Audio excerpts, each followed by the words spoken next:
In previous versions of HTML, there were two basic categories of elements. Block elements defined areas of a document, and inline elements would flow with text. In HTML5, this concept is expanded into 7 overlapping categories.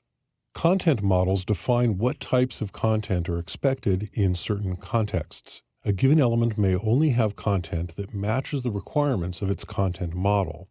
An element's content model may include 0 or more categories of content, and an element may also belong to 0 or more categories. In HTML5, there are 7 content models. These content models overlap each other, that is, some elements may belong to more than one content model. Most elements that are used in the body of a document are flow content. This includes text, paragraphs, headings, lists, hyperlinks, images, embedded media, and, well, just about everything. You'll notice in our Venn diagram the flow bubble encompasses almost all of the other bubbles except part of the metadata.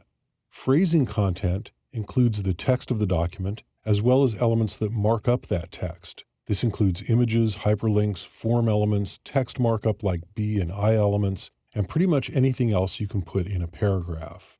Heading content includes the heading elements H1 through H6 and the new H group element. Sectioning content includes the new sectioning elements, article, aside, nav, and section.